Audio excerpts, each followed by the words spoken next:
Hi, Roy here, and welcome again to another edition of the Right Has Left podcast. I am your host, Roy Garden, and as we do in all these podcasts, we follow along on what's going on with the Trump administration and the Republican Party. And as is with every week, they just give us so much news to follow that, what are you going to do about it? My goodness gracious, we have gotten so much news this past week, and what I like to do is I tape these a podcast on a Saturday morning because I try to get all the news just right up to the point to where it's late breaking. Of course, that includes news of just yesterday.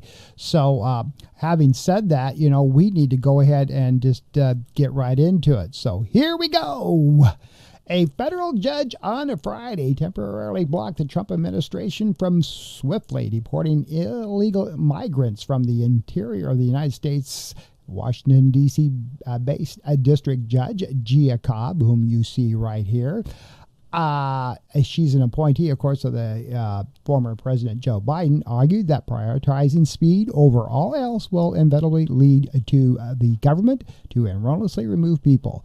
The Trump administration had sought to expand the scope of the expedited removal process typically used to fast-track deportations for migrants apprehended within 14 days of entering the country and caught within 100 miles of the United States land border to use on migrants anywhere in the United States and in the country illegally for less than 2 years. Now, what's going on here is the U.S. District Judge Gia Cobb, she blocked the Trump administration from expanding the expedited removal of illegal immigrants.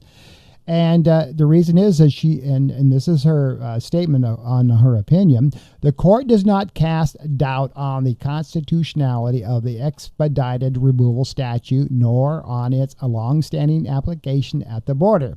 Now, she wrote this in her 48-page opinion. It merely holds that in applying the statute to a huge group of people living in the interior of the country who have not previously been subject to expedited removal, the government must afford them due process. The procedures currently in place fall short, as she stated. So, again, and I've talked about this before, due process. With the step up of the ICE and U.S. Border Patrol basically arresting and detaining 3,000 migrants a day in this country, do you think that each and every one of them is getting a due process? Do you think each and every one of them are criminals that do not belong here in the United States when they are having birth certificates and U.S. driver's licenses? Now, I know that might be shading some places, but a lot of these people have committed no crime. They're just picking them up because they got brown skin and, some of them, in their opinion, don't belong here. So I give kudos to this judge for putting this in place because, this has to be looked at more closely. And I'm glad that she did this. Now, immigration agents, and I just told you about the 3,000 quota of arresting and detaining people. Well, look at this video. Immigration agents arrested 2 Mexican contractors helping to tackle a wildfire in Olympic National Forest in Washington. A supervisor who oversees the crew said this statement on Thursday. It was one of the first times federal immigration agents have been known to enter a fire zone to carry out President Donald Trump's mass deportation orders, a veteran firefighter said. Now, 2 work crews totaling 44 people were gathered at a staging site near Lake Cushman around 9 o'clock a.m. on Wednesday when federal agents appeared, crew boss David Diaz said. Now, they were only about a mile from the Bear Gulch fire line and planned to spend the day chopping lumber, Diaz also stated. The cause of the fire, which started July 6, is still under investigation. It has scorched over 9,000 acres and was 13% contained is all by Thursday evening, according to the incident commander team. So here we go. Again, this backs up Judge Diaz's statement and why I'm glad she did this. they are now going to fire lines and arresting people. And they arrested 2 Hispanic employees. Now, what's going on here is when you get large fires, it is not uncommon, and again, I grew up in Wyoming, I know about this, for, the government or the state or the National Forest Service, in this particular case, will hire third-party contractors to help with the fire line. In this particular case, this was a third-party contracting team that was on the site. 2 of them were Hispanic, and in the opinion of ICE, so they were illegally there. They went up and arrested them. But again, it just gets absolutely crazy that you kind of do this kind of stuff because I don't know. But, there's a point in time for everything. But to go up to a fire line now and say, the hell with your fire, we're going to arrest these people, and you find somebody else to put out your damn fires, that's basically Trump's attitude and the attitude of ICE. So there you go. And speaking of Donald Trump, in a letter sent Thursday to Republican House Speaker Mike Johnson, President Donald Trump said he would not be spending $4.9 billion in congressionally approved foreign aid, effectively cutting the budget without going through the legislative branch. The letter was posted Friday morning on the X account of the White House, Office of Management and Budget. Trump's move rests on a tool that was not used for nearly 50 years. Yeah, 50 years this tool was not used. And it's known as a rescission. A president submits a request to Congress to not spend approved funds towards the end of the fiscal year so that Congress can't act on the request of the 45-day time frame, and the money goes unspent as a result. The fiscal year draws to a close at the end of September. Now, such a move, if standardized by the White House, could effectively bypass Congress on key spending choices and potentially wrest some control over spending from the White House and the Senate. Again, this is another reason and another move by President Trump to have total control of the spending money. He wants to control the Federal Reserve. This is an authoritarian president, ladies and gentlemen. He wants to control everything in the government. He wants to be the final say. He wants to institute. Everything that goes on in the United States begins and stops with him. That's what he is trying to do. And that, folks, is scary stuff. It really, really is. Now, in other news, Kamala Harris' Secret Service protection has been suspended. Former vice presidents typically get federal government protection for 6 months after leaving office, but then President Joe Biden had extended protection for Harris until July of 2026. Trump's move to drop it, revealed Friday by a senior White House official, comes ahead of Harris's book tour on her memoir. Now, again, with things like this, I can see both sides of the coin here. Especially with vice presidents. He basically stopped her protection almost a year before it was supposed to be dropped. And again, this book tour probably has a lot to do with it. He doesn't like it. And with President Donald Trump, especially with Democrats, if he can do anything he can to muddy up anything, he will do it. And in this case, he does not like Kamala Harris. He's stated that even on campaigns. He embarrassed him with when they were doing their debate, and so he does this. And again, this is what Donald Trump does. If he can get away with it, he will do it. And if he has the power to do it, he will do it. And in this case, he basically told Kamala Harris, your Secret Service protection is over. And good luck with that. So she'll probably have to hire a private security firm during her tours. And, I don't care who you are, a past president or past vice president, there's always somebody out there that doesn't like you. And it's kind of sad that, her Secret Service protection had to, be taken away from. But again, the President of the United States has the authority to do that. So U.S. revokes also visas of Palestinian officials ahead of the UN General Assembly. The officials were part of the Palestinian Authority and Palestine Liberation Organization, two groups that had been previously represented at the assembly. In a statement, the State Department said Friday that Rubio had also ordered that some Palestinian officials' visa applications also be denied.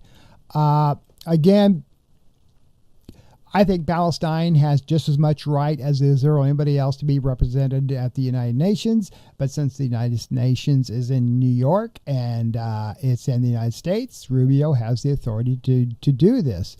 And again, this is just him thumbing his nose at Palestine.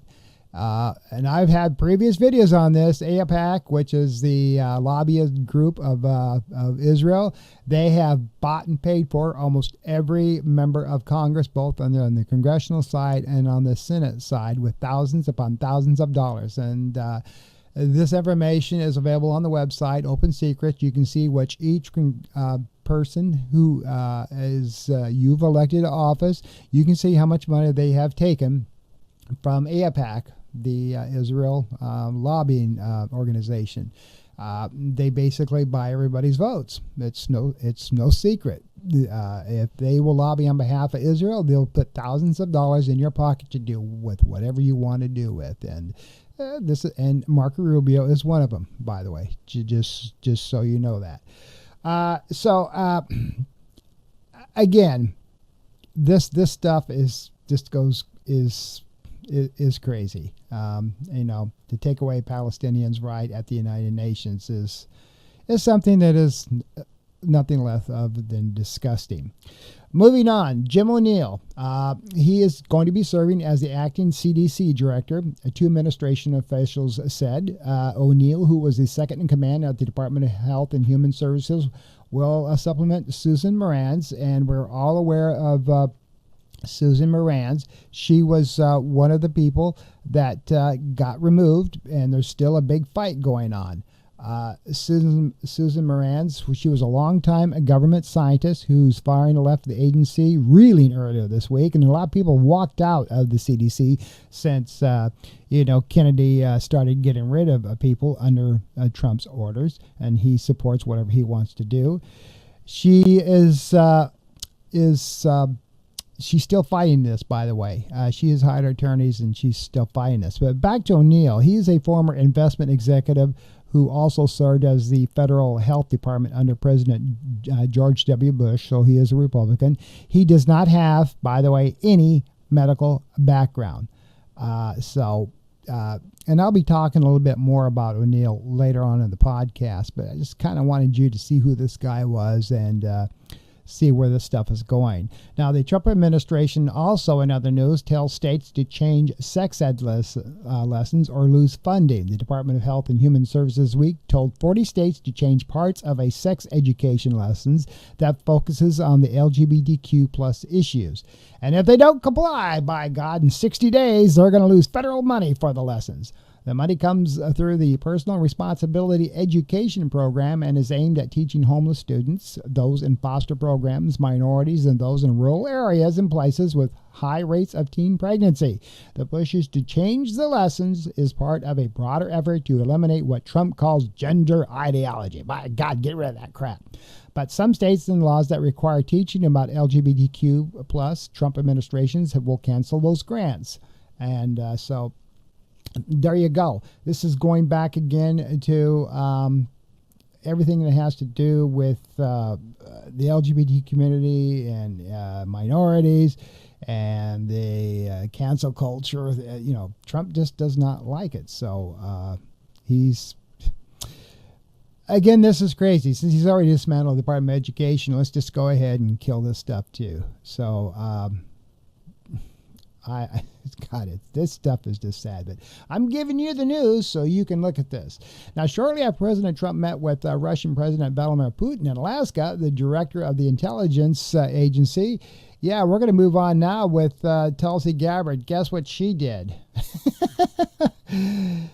She abruptly ousted a CIA expert who had helped brief Trump's team in the lead up to the meeting, according to several people familiar with the episode, by naming the person in a memo last week announcing she was revoking the security clearances of several current and former intelligence officials.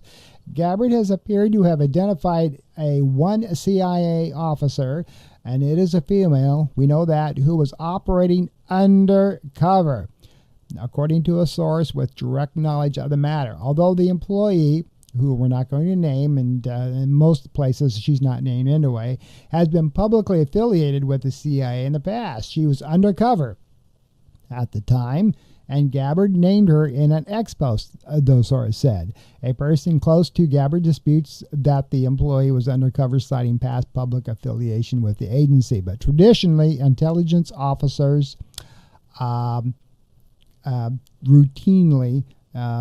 they get moved into different positions, according to Tulsi's spokesperson. They also argued that the decision to revoke this CIA employee security clearance had nothing to do with their work on issues related to Russia, and noted that the DNI planned to promote other intelligence officers with similar expertise. The director of national intelligence, Gabbard, directed the revocations to ensure individuals who have violated the trust placed with him by weaponizing, politicizing, manipulating, or leaking classified intelligence are no longer allowed to do so. But Tulsi just leaked national intelligence stuff, so is Trump going to get rid of her? Probably not.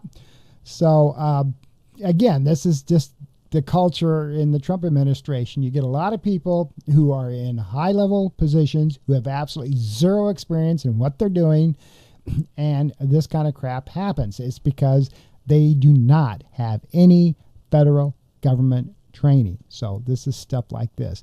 Now, her name was offered in a list of 37 current and former intelligence officers whose security clearances Gabbard will be revoked because she said they have abused the public trust. So this stuff just goes on and on and on, doesn't it? So, this is a case of do as I say, not as I do. So how many times has Gabbard, screwed up with government security stuff? How many times? And here she uses this clause, well, they violated the trust of the United States government and they violated secrets and stuff. What did she just do? But we won't go there, will we? Because Tulsi is one of Trump's little, people that... when, again, as I've said this many times, when Trump says jump, she says how high. So I can't believe some of the stuff that goes on. Now, the Transportation Department on just yesterday also canceled a $679 million in federal funding for a dozen offshore wind projects. Trump does not like anything to do with wind or the environment. It's basically, bulldoze trees down, let's build great things and destroy Mother Nature, because all in the name of dollars and cents. So the move was, again, the latest attack by the Trump administration on the reeling U.S. offshore wind industry, and comes days after the administration abruptly halted construction last week of a nearly completed wind farm off the coast of Rhode Island and Connecticut. We can go offshore and drill for oil and destroy the environment that way, but if we want to use wind to perhaps generate electricity and usable energy, we can't do that, ladies and gentlemen. The hell no. So funding for the projects in 11 states was rescinded, including $435 million for a floating wind farm in Northern California and $47 million to boost an offshore wind project in Maryland that the Interior Department has pledged to cancel, because the Republican Party doesn't like to do anything that's good for the environment. Transportation Secretary Sean Duffy said that under Trump, we are prioritizing real infrastructure improvements over fantasy wind projects that cost much and offer little. So, again, this is what you get with things like this. I've had an earlier podcast where you've got the senator from Utah and a couple other people that want to start plowing down trees in the national forest and build hotels and things because the land is not being used. They want to do things like this in Wyoming, which is almost 90% owned by the federal government, in BLM, National Forest Service, and open lands, things like that. So this just goes along with that same philosophy in Project 2025. It's all about money and giving more to the rich and creating, real estate offerings and things like that. So this is what's so sad about this is getting rid of things that we as two people need. That is, when I say two people, I'm talking about the government and us as citizens. We need things that have something to do with things that will help the environment and us using less energy. The Trump administration does not believe that there's a crisis going on in the environment. They don't believe that at all. So they believe that our Earth is in perfect fine shape, and this is why no matter that the world is getting hotter, that the ice caps are melting, that we're having more storms, we're having more tornadoes, we're having more things going on in the environment. We're having flooding. That has nothing to do with the environment. That has nothing to do with the Earth warming up, does it? No, of course not. All right, let's move on. Cashless bail is a system that allows people to be released from pre-trial detention without paying any money. Now, Trump, as you know, just recently had a press conference where he wants to do away with cashless bail. It's put in place there because a lot of people who come from lower income or any other, or even less than that, almost, poverty level, they don't have any way to bail out of jail if they get arrested because they don't have the cash. Trump wants to do away with that. If you get jailed and you don't have the cash, by God, your ass is going to sit there then. That's not my problem. So he wants to do away with that. The condition of release depends, of course, obviously on the severity of the crime, and meaning that individuals accused of certain low-level, nonviolent crimes have a higher chance of being released before trial. Our jails are getting full. Trump doesn't care about that. Let's just build more jails. And how we're going to do that? We're going to give it to third-party people who have a lot of money who can privately run jails and institutions. This is going on right now with our immigration status, as you know. Thousands of illegal immigrants, so-called illegal immigrants, are being detained and arrested, and our jails are overflowing. The government has told states that you have got to cooperate and jail these people that ICE is rounding up. So what are they doing? The jails are getting full, and of course Trump doing this now that cashless bail has to be revoked.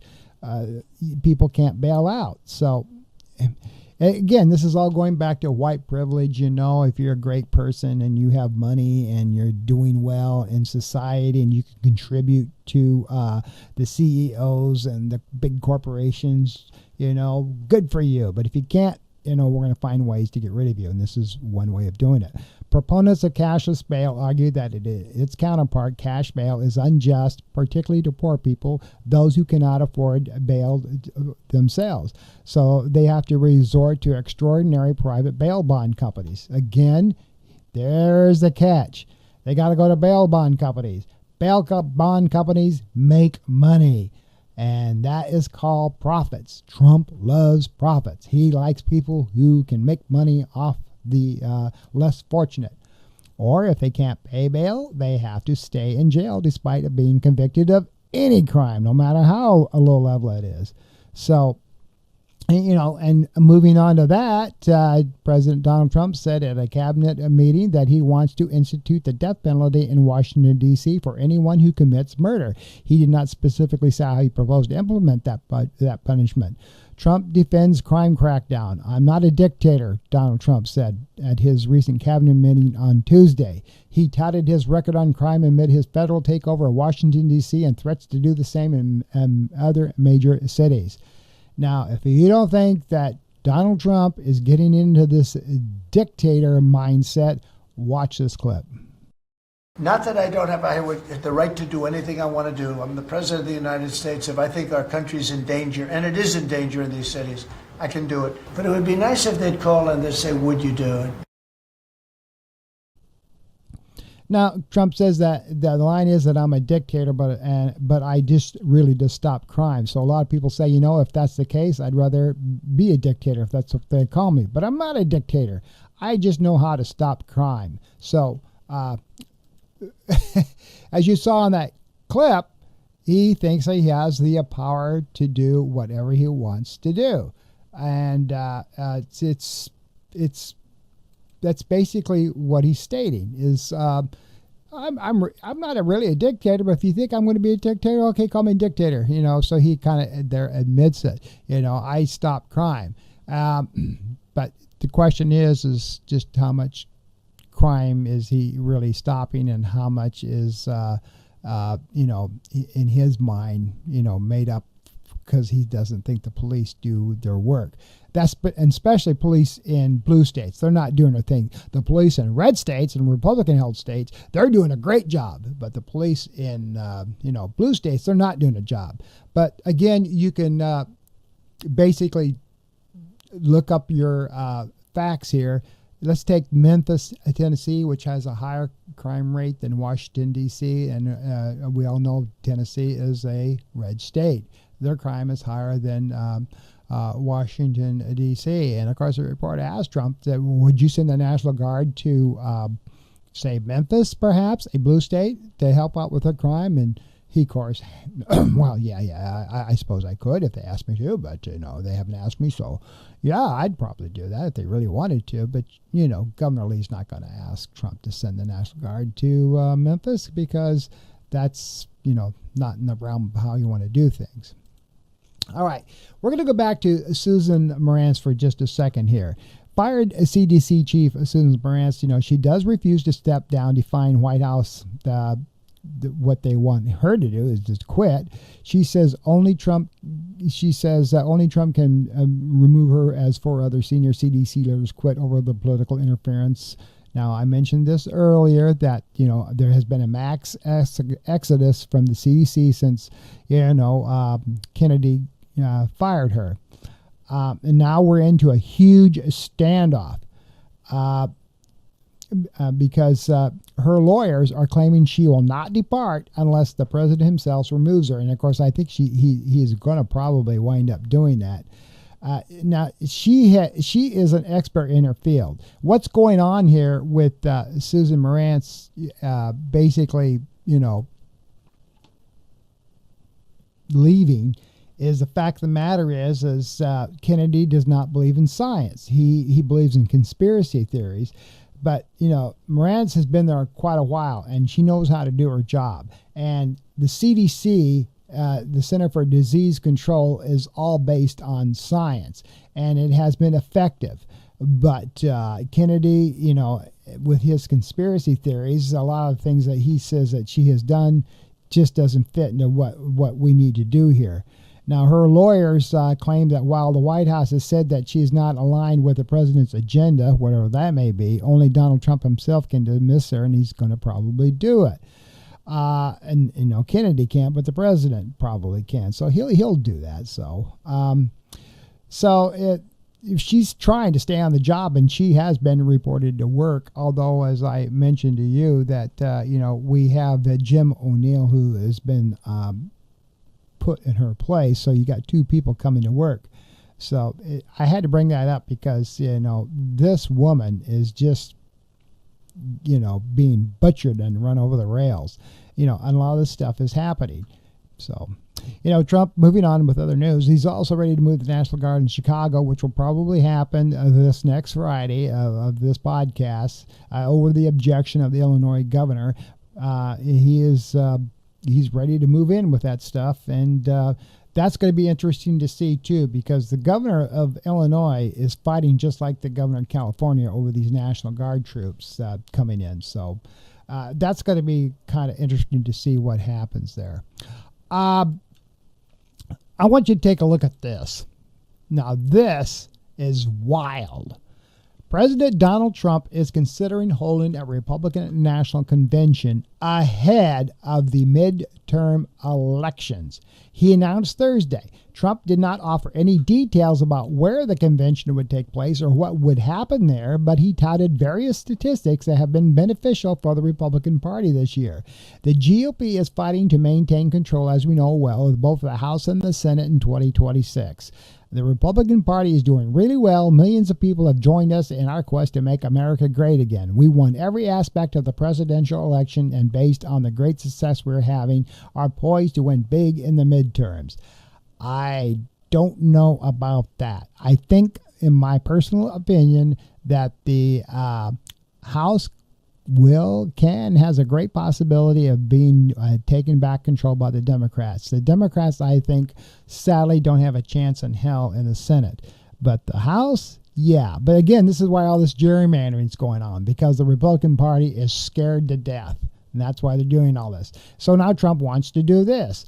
Now, he says we have raised far more money than the Democrats. That is true, and are having a great time fixing all the country-destroying mistakes made by the Biden administration. And watching the USA heal and prosper. Prosper? I haven't seen that at the grocery market yet, that things are prospering. And it's at a record pace, he says. You know, Trump has these delusional things that he just loves to say. And I'm thinking of recommending a national convention to the Republican Party just prior to the midterms. He wants to do this because he wants to win a third term, which is illegal. The Constitution specifically states that a president shall not serve more than 2 terms. He doesn't care about the Constitution, though. This is Trumpism at its best. If I want to serve 3 terms, by God, I'll do it. Nobody's going to stop me.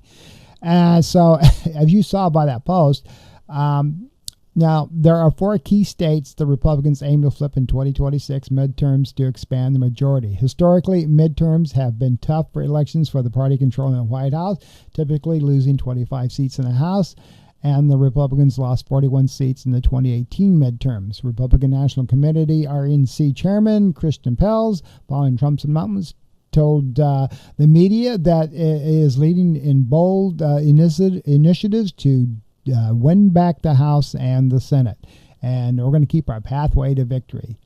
So I'm anxious to see how that goes down. I really, really am, because to have a midterm presidential party, whatever you want to call this thing, has never been done before. But Trump so far has reinvented everything in the government and has taken the Constitution and thrown it out with the bathwater.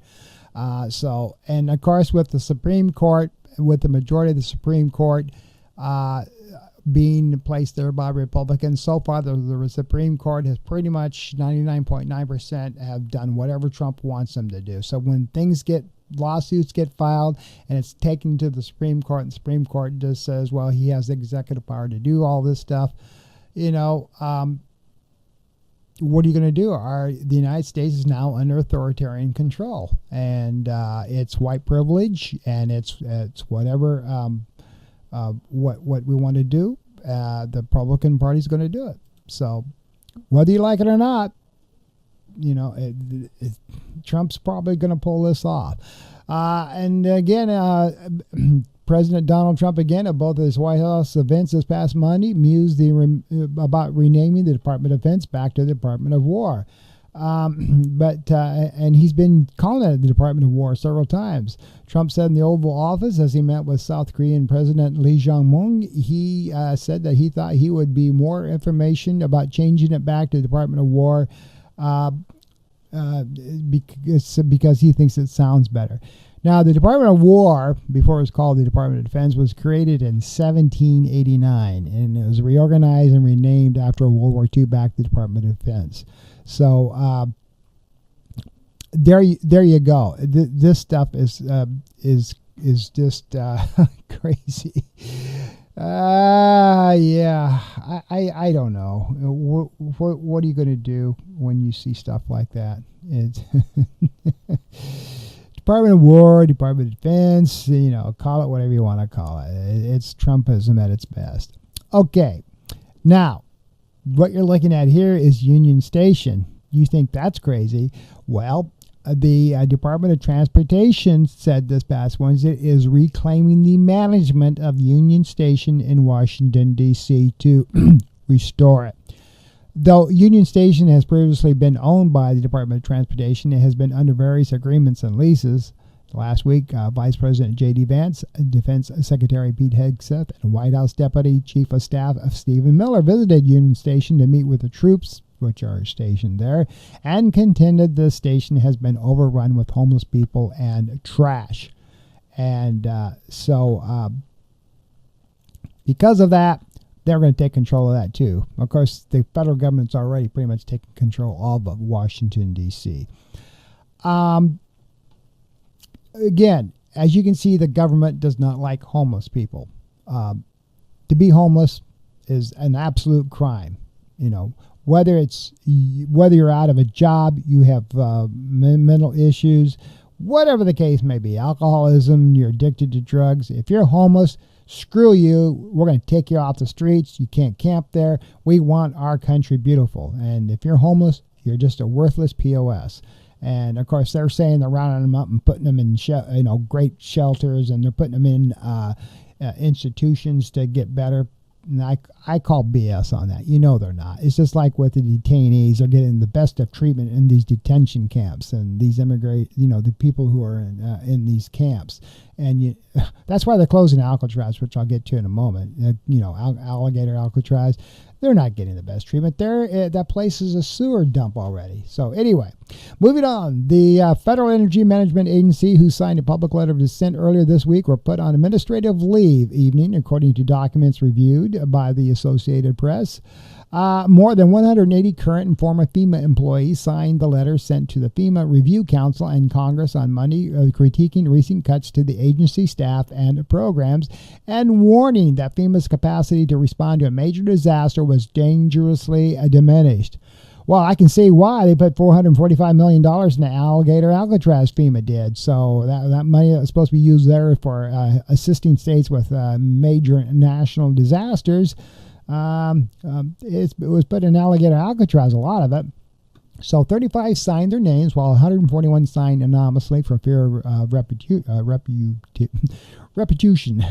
A fear of being, punished. I can't talk today, folks. It's Saturday. This was found out by the Associated Press. And so what did they do with the FEMA heads? Basically, they're going to fire these people for speaking out like this. Trump does not like anything internally being given out to the media. He wants to put everything behind closed doors. So they still got to check in every morning and to confirm their availability. It was unclear what the status was for the other people who signed the documents that wanted to keep their name out of it. The notice said that the decision is not a disciplinary action, is not intended to be punitive. But they also refused to answer any more questions about it. So it's no secret. FEMA is a mess. People complained about, when Bush was the president and how FEMA responded to the disaster in Louisiana after the hurricane there.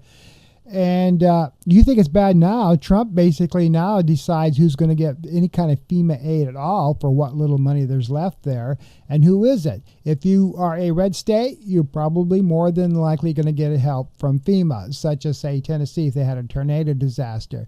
If you're Illinois, which is pretty much a blue state, and of course they already tried to get help from some things that happened there, and they were denied it. And there's actually been a couple red states that was denied FEMA any kind of assistance.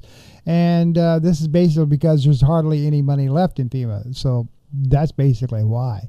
And here's something else that's crazy in the news, ladies and gentlemen.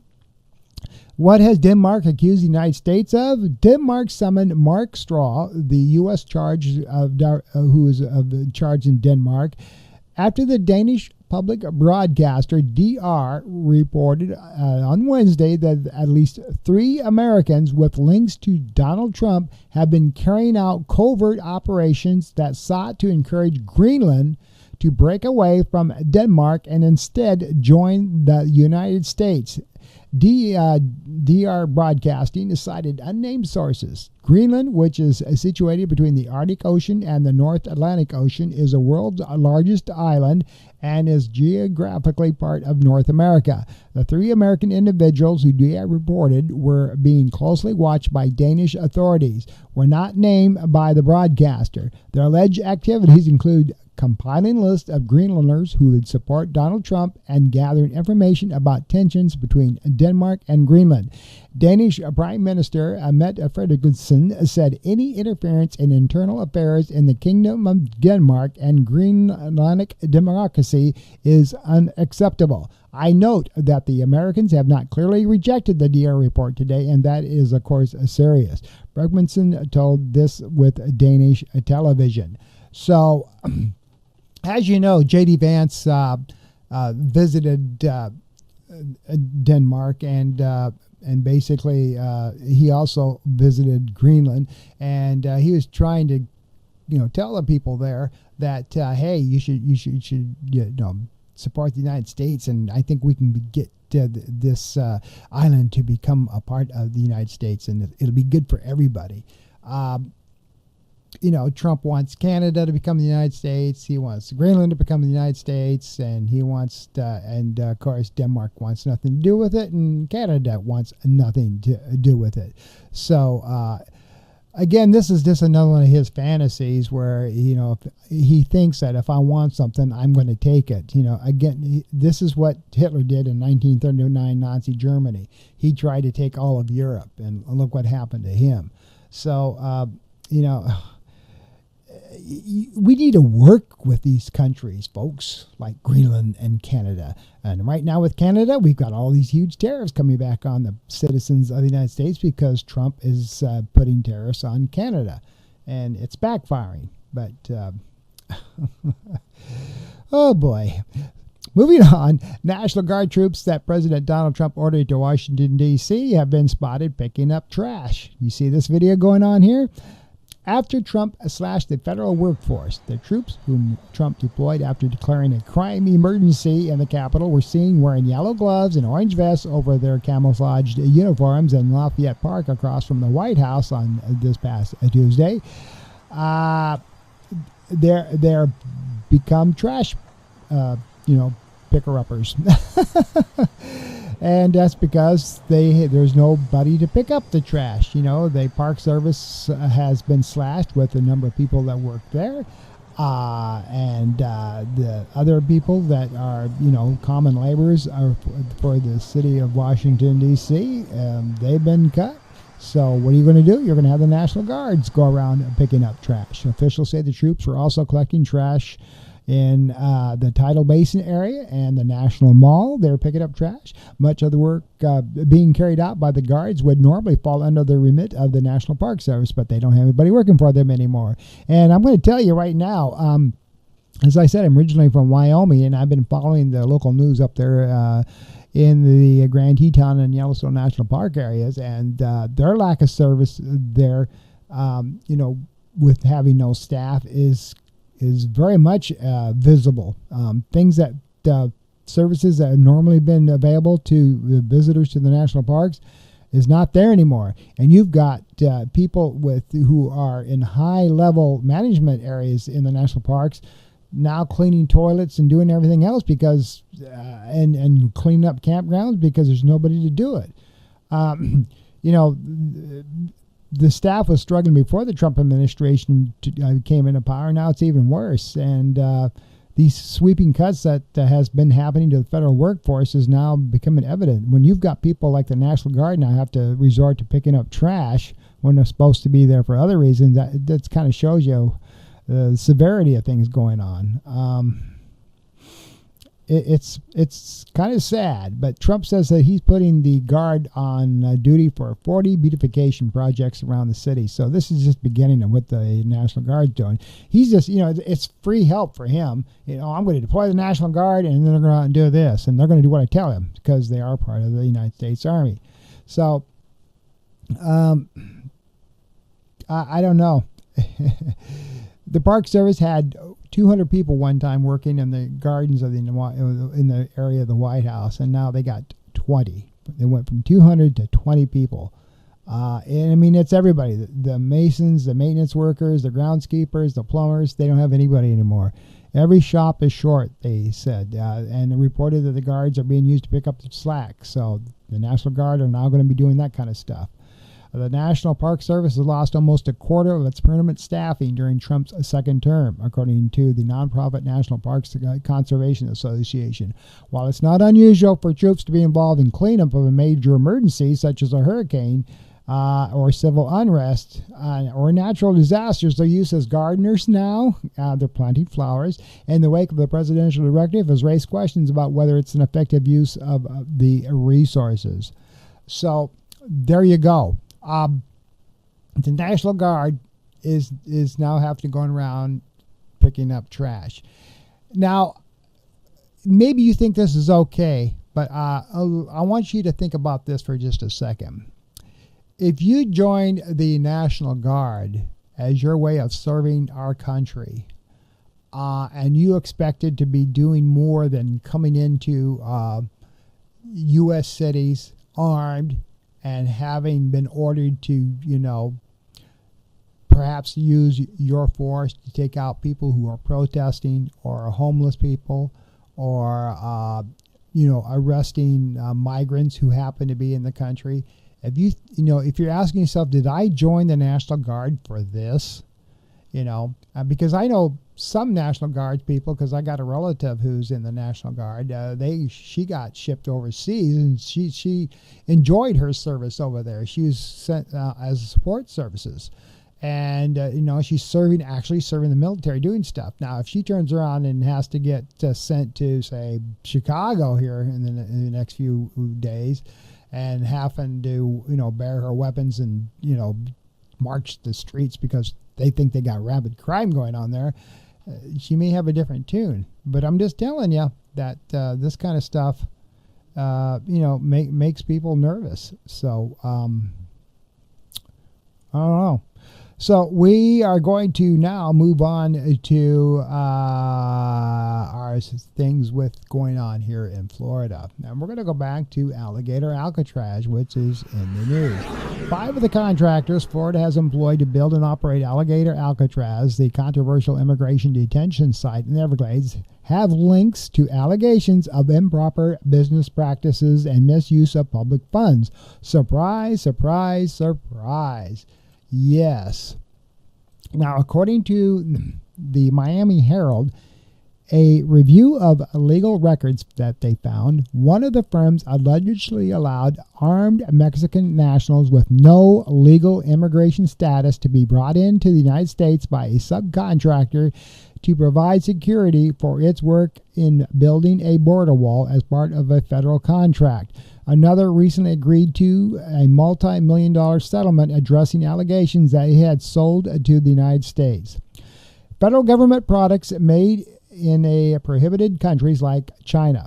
A third shares top executives with 2 businesses that were accused by ex-employees of filing inflated hurricane insurance claims in federally declared disaster areas. The findings raise questions about the DeSantis administration's vetting of companies that received Alligator Alcatraz contracts, all of which were granted under the terms of emergency order Governor Ron DeSantis first issued in 2023, declaring an illegal immigration emergency. The order grants the state executive sweeping powers to suspend any regulation or rule that may slow down response to an emergency, including the process of awarding contracts. The DeSantis administration described the process for soliciting contractors in general, but did not answer any questions when asked whether these same contractors would be tasked with operating Deportation Depot, which is, of course, being built on the other side of Jacksonville, in North Florida. That's where that's being built. Now, here's where I'm going to kind of, really get into some details here. And this is part of my top story from my podcast.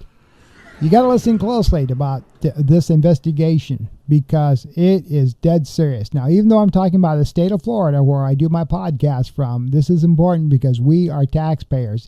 And you nationally are taxpayers because you contribute to FEMA. So here we go. Florida taxpayers could be on the hook for $218 million the state has spent to convert a remote training airport in the Everglades into Alligator Alcatraz. I want to repeat that figure again because they are closing it. $218 $15 million. Because, this judge, she said on late Wednesday that it was going to be wound down indefinitely because it violated every, environmental guidelines that you could think of. Plus, it has already flooded several times, and we haven't even had a hurricane go through there yet. So you can see what the problem is. So it's going to cost the state $15 million to $20 million immediately on top of the figure I just said. And it would cost another $15 million to $20 million to reinstall structures if Florida is allowed to reopen it. Of course, they're going to fight this. And I'm beginning to wonder if DeSantis was really wondering if this is all worth it. So the Florida Division of Emergency Management will lose most of the value of the $218 million that is already invested in making the airport suitable for a detention center, a state official said in court papers. Florida signed at least $405 million in vendor contracts, which are all, highly inflated. And this thing was built in 4 days. So the facility consists of a chain link cages surrounding large white tents filled with rows of bunk beds. And an analysis by the Associated Press of public available state spending data showed that Florida has signed at least $405 million in vendor contracts, which, as you already saw by the report by the Miami Herald, those contracts a lot of them are illegally, and people are just making out like bandits on them, and there's no oversight on them. So, this was done to build the facility, and there's illegal aliens actually working as guards, guarding their own.